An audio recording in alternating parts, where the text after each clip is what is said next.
On today's video, we're going to be dissecting the anatomy of an accordion. Stick around.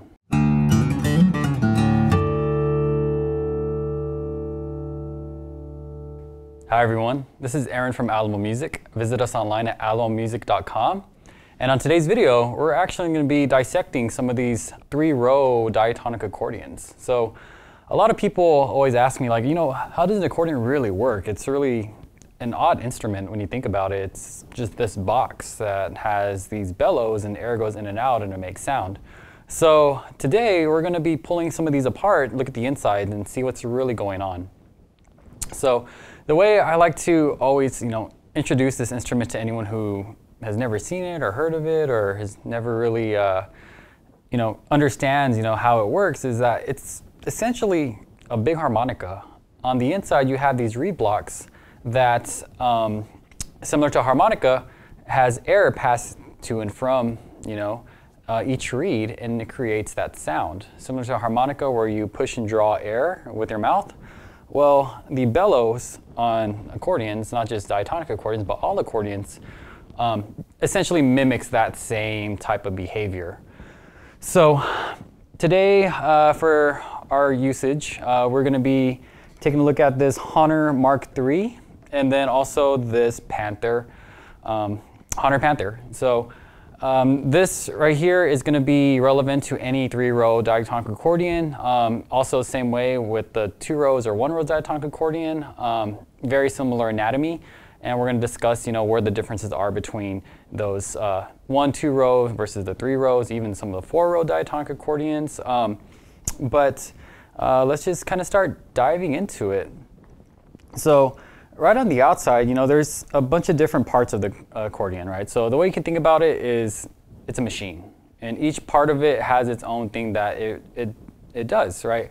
So if we look at the top side here, this is the right treble side, the right hand treble side, and you have buttons. So these buttons actually open up a valve or like an air hole on the inside, which allows air to pass through individual reeds. Moving on here to the top, and even on the Panther, right? We have the grill, which this is where the sound is produced for the treble side. We have the reed blocks that sit right underneath the grill on both these accordions, and we'll take a look at that a little more in depth here in a second. For some of y'all's accordions who may have switches, so for example, this Mark III has 3 switches on it. When we pull this open, you'll see that there's a little more mechanics going on there.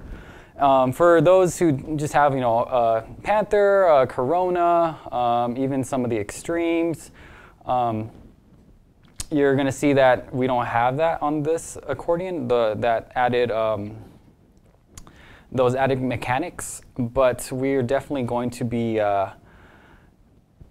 talking a little more in depth about how that works with those accordions with switches. Moving on, we have the bellows. So the bellows is going to be acting like a lung. So what I'm going to do actually is just pull this up here, and I'm going to open this up. So whenever you open up and draw air into the bellows, it almost sounds like it's breathing, right? The accordion is breathing. Similarly, using the harmonica example, you take a breath in when you're going to push air through the harmonica, or you draw air through the harmonica as you draw, air into your lungs. So that's, very similar. So, pushing air through the reeds on the right side, it's like pushing in, and then pulling out is like drawing air. So that's the bellows. And then as we go on down here, and let me turn the accordion one more time. So on the left-hand side, you have the bass reeds. So this is really used to play your accompaniment. This particular model that we have of the Mark III doesn't have the bass blocks in it, but the Honor Panther does. So we'll take a little bit look in depth of how those bass blocks differ and are similar to the treble side bass blocks. All right. And then, of course, on your left-hand side, you have your bass buttons, which are used to play, those bass tones, and also the chords, which are on your left-hand side for accompaniment. And altogether, that is essentially the accordion, from the outer view. On the inside, there's a little bit more going on. So maybe you may have some trouble where you hear I hear like some type of like ringing, or I hear some type of like clicking that is some cause for concern, or maybe it's just I hear a reed or I want to understand how reeds actually are, what it means by like we have reeds in this accordion. It's a reeded instrument. So let's start by taking a look at the Mark III. So just a disclaimer. If you decide to, take apart your accordion, or you want to try and self-diagnose what's going on, please be very careful. This is, like I said, a machine, and it requires all the components to be working correctly. So if it gets damaged, or you're not too comfortable or sure, I really highly recommend to take it to a professional. But for those who want to dive into it and try and self-diagnose it, or you want to learn a little bit more on how to take care of your accordion for the self-maintenance, hopefully this will be a good guide or a good starting point to understand what's going on. So on some accordions, you have the grill, and we're going to start here. The grill, there's two ways that it's attached usually. You have these little screws, which we'll get a close-up on. Well, we have these little screws that attach to both sides, on this side and also on the top side, and that's what holds this grill in place. For some other accordions, like the Corona, like the Panther, like the Compadre, the grills actually can be screwed in with smaller screws around the border of the grill. So we're going to take a look at the Mark III. So these screws are already taken off. So if I were to take off this grill here, you're going to be able to see that we have on this inside a bunch of these arms. So these arms essentially are the mechanics that open and close these air holes that access the individual reeds, which sits on the other side, right? Immediately on the other side of this thin wall that we have. And whenever you press a button, it opens up one of those holes, essentially, that exposes the reed. And for those who have the switches, you may notice there's a little bit more going on right immediately in front of the arms.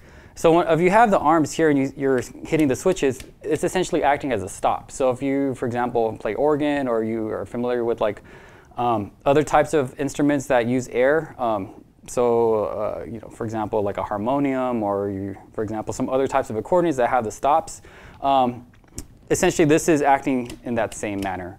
If you're a Zydeco player and you have, you're used to seeing those type of accordions that have the stops on top, this is essentially acting, like I said, the same way. So they're different stops to open and close different of those reed holes.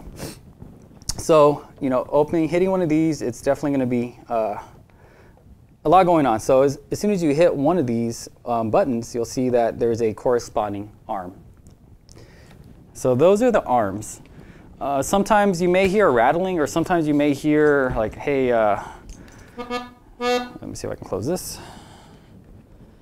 Sometimes you'll be hitting your buttons and you'll hear like a metallic clinking. So there's two things that's possibly going on. And what's really important is that you pay attention to where on the accordion the sound is being produced at. Some types of accordions, especially older accordions, they're just metal on wood on the keyboard, so you may hear it clicking whenever you're hitting it. The newer models, they have a felt that sits underneath it, so you really don't hear it as much. But if you were to hear that and you hear it clicking on every time you're hearing, every time you click a button or hit a button, that may be normal. No cause for concern, especially if you're on one of those older models. You may hear that, and just pay attention. Like I said, if it's on the keyboard, that's probably not a cause for concern. But if you're hitting the buttons and you're hearing some type of like a metallic clinking, or like something that sounds loose or rattling, the first place you probably want to check is just pop off the grill, whatever model you have, or whatever style of grill you have, and then just go through all the buttons and hit them one at a time. And just make sure that you don't hear anything rattling or buzzing there. So if you hear nothing there, everything sounds pretty solid, then it's not anything with the mechanics of the arms or the buttons, or just everything that's going on this front side. So Moving on, so I'm actually going to turn our attention to the Horner Panther for this next part as we dive into the reed blocks. So here on the Panther, well, there's two ways to access the reeds. I should probably start with that. So when you open up the grill, it only exposes the arms, not the actual reed blocks. So the way you get to the actual reed blocks on either side of the accordion, whether it's treble or the bass side, on all the accordions, you have these pins that sit closer to the border of the bellows. For some models, you may have 6 on each side. So for example, the Mark III has 6, 3 across the top, 3 across the bottom side, and then you have an additional 6 in the back. Other models, you may have only 4 pins. So for example, like this Horner Panther, we have 2 up here, 2 right here, and then you have another set of each on the back. So the way you start to pull out the pins, and this is where you have to be very careful, is you want to get yourself some type of pliers or something, you know, needle nose pliers. That way you can really get in and grab those pins. And essentially what you want to do is for each one, go in at a perpendicular angle and pinch it, the top, and very gently pull it with a straight force. So if the pin's facing this way, you want to grab it at the top of the head and pull it straight out. You don't want to go at an angle, you don't want to force it, because what's going to happen is you could damage your accordion, or you can also damage the pin. So especially for those who have older accordions, the pins are probably not as durable as some of the newer ones coming out. I know in my experience with some older accordions that I own, I've tried to pull out the pins myself and they ended up bending. So just, you know, be careful of that, because if the pin goes, you're gonna have to get it replaced, and these aren't really readily available at just any music store you go to. You have to order them online. So with that, like I said, take the pliers, grab the pin, and then when you come out, you want to give it a not too much force, but enough force to just start to loosen up the pin so it goes. Be very careful, because sometimes you can grab it, it's gonna need a little bit more force. Make sure you have a good brace on the accordion and pull it out like straight, like I said, and you should be good. So I've already taken out the pins on this Horner. So I'm actually gonna pop it off. So once you get all 4 pins out on each side, so there's 4, and the way you can think about it is you have 4 on the treble side, 2 and 2, and then you have 4 on the bass side, 2 in front, 2 in the back. So you want to pull out whatever side you're trying to open up. So once you get the pins off, all you really need to do is just gently along the bellows, hold it and pull essentially the top part of the accordion out, up and out. So the pins are really is the only thing that's holding the accordion together between all the parts. And then in between here, you have your treble bass, oh, I'm sorry, your treble reed blocks. And then here you have, let's go this way. Here you have the bellows and then also exposing the bass blocks on the backside. One thing also to be very careful if you're pulling apart your accordion, like I just mentioned, these are the only things that are holding your accordion together, these pins. So they are very important. Because these are the only things that are holding your accordion together, in between the bellows and each side of the accordion, whether it's the bass or the treble side, you have this felt, which is a gasket, which essentially traps the air. So you want to be very careful not to damage that, not to puncture it, not to bend it or create dips in it, because that's essentially what's keeping all the air within your accordion while you're playing. If you were to go and damage this, and this one doesn't have on both sides. Some models or some accordions I've seen, they put it on both sides, but you want to be very careful. If you damage this, then you're going to have air leaks, and that's going to cause a whole other set of issues that you're going to have to deal with. So now we have that apart. Let's take a look at what's going on the inside.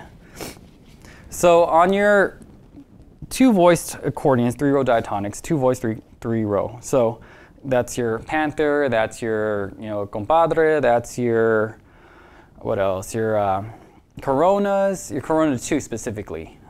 You're going to have 3 reed blocks here that sit essentially mounted to the right side of the accordion, right? This whole right side.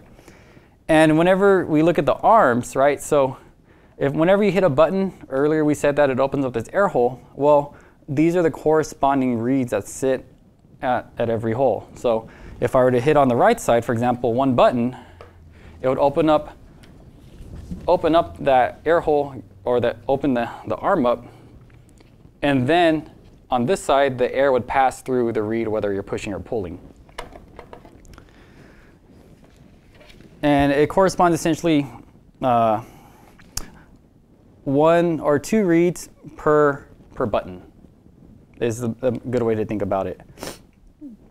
And usually the other problem that I hear whenever it comes to troubleshooting, my accordion doesn't sound right, it sounds kind of funny, is that it may be a reed issue. It may be something that's not relating to the mechanics of the accordion at all. So what happens whenever you take your accordion to get serviced, typically for reeds, is that these blocks are removable. They take them out of the accordion, they service them, and then they put them back. So if you have like something that's more sonic in terms of the maybe something undesirable in the sound, it may be a reed issue, whether the reeds are loose or they're broken or they're not sitting correctly, because these reeds essentially, you have each of these reed plates, and then you have the reed that sits on top. It's possible that they can shift and move over time, or even crack, or so there's a lot of things that can go on with the reeds, and that's a whole art form in itself in terms of tuning reeds and making reeds and things like that. So if you have no experience with reeds, I highly recommend that you take your accordion to a professional to get it serviced for the reeds. But now that we're on the subject of saying that we can take these in and out, the nice thing about all of the Hohner lines is that you can take these out and put in other blocks. So for example, this particular accordion is in a key of GCF. You could theoretically take the reed blocks from a F, B flat, E flat Hohner Panther and swap them out. So that's another option for those who maybe they want a F accordion, but they necessarily don't want to buy a second accordion. Well, another option is just to purchase the reed blocks and just swap them out the same way, and it would work the exact same way as your GCF accordion. So this is a very highly compartmentalized instrument where you can make those modifications and don't have to replace the entire instrument. So moving on here, let's get to the bellows. So the next issue that I hear is that, hey, my accordion is leaking. Well, leaking air specifically. Well, there's a couple different things that could be going wrong. One, starting with the hammers. Maybe a hammer is bent, or maybe a hammer is not sitting completely over that air hole. Because when you open it, you'll see that there's holes that the felts on the arms cover. Well, if for whatever reason, the felt is damaged or the arm is bent, that's something where you're gonna have to get it serviced and get the mechanics, the metal, components, either replaced or fixed, or one of those things. Once again, go to a professional if that's the case. The second possible thing is that your gaskets around are damaged for whatever reason, whether even the smallest of dents within it can cause air leaks. So that's going to be the second thing to troubleshoot. If you're having air leaks, come in, take a look at the gaskets, make sure it's sitting completely smooth and there's no dips in it. And that's for both sides. So if I were to take off these other pins and pull out the bellows, so it's just the bellows, you will want to inspect both sides. But if you don't see an issue there, another possible thing that's going on is that your bellows themselves, so if I were to open this up, your bellows may have a hole in them. So essentially this is a combination of some cardboard. I'm really not too sure what they make all bellows out of, but essentially it's this flexible material, right? Cardboard, and there's some other things going on. But it is possible that you could get rips in it. You could, maybe something were to puncture it, or maybe even the slightest little bit of maybe debris could get stuck in between all of these little channels and the grooves. So for example, if you have a piece of debris that's stuck, and maybe it's a little piece of glass or a little piece of metal or whatever it is, and you close the accordion, well, it could rip a hole somewhere in the bellows, and that could be another place where you have an air leak. The other thing is, if you have an older accordion, or if you've been playing like a really heavy accordion player, you know, in terms of the usage, and this thing gets wear out after time. Like I said, right? It's essentially cardboard, so the more that you go in and out and you stretch the bellows, it'll wear down over time.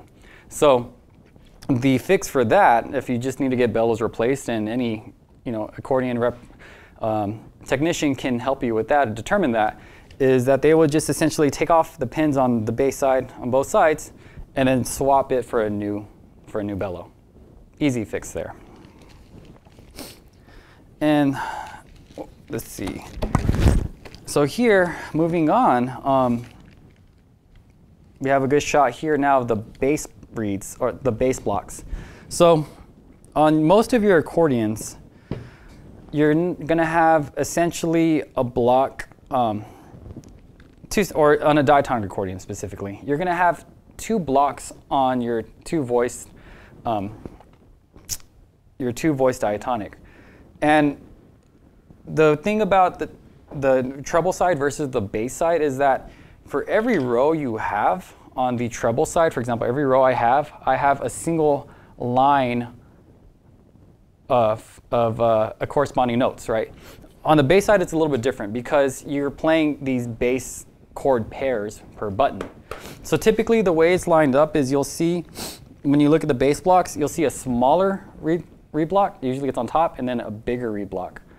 So the way that these are actually set up is that on the smaller note or smaller block, you have certain notes, and then on the bottom one here, you actually have your chord pairs. So if I were to take this out and you were to look at the different holes on the opposite side of these blocks, and you were to blow in one, you'll see, you'll see little groupings of like 3 holes, which represents a chord. So for one button, for example, if I were to hit this one button, it would open up the arm, but it would expose 3 holes. So 3 different notes. So there's just a small difference there between the bass blocks and the treble blocks. But essentially, that's everything that's going on inside of accordion.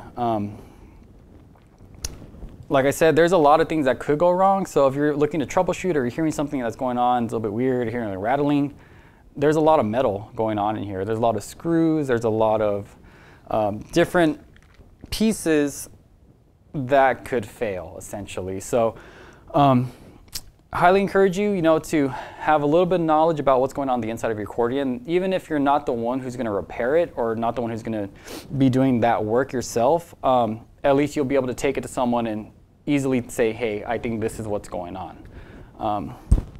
But with that, please let us know down in the comments and what you think about this now that you've seen it. Have you ever seen the inside of an accordion before? Did you know that there's all these things going on the inside? And let us know, whether you play a 1-row, a 2-row, a 3-row, a 4-row, even a chromatic, and you're familiar with the inside of your accordion. Let us know, what the differences are. Myself, I play 3-row diatonic accordions. I have some experience with 2-rows and 1-rows. In terms of chromatic accordions, I've never really dove into those. They're so big, I'm a little daunted by them. But let us know. Let us know what you think. And like always, if you have questions, please reach out to us at alamomusic.com. We can, connect you with someone. If you need a rep, or you need someone to help fix your accordion, don't know where to turn, we can help you with that as well. So please, like, subscribe, reach out to us, and we will see you next time.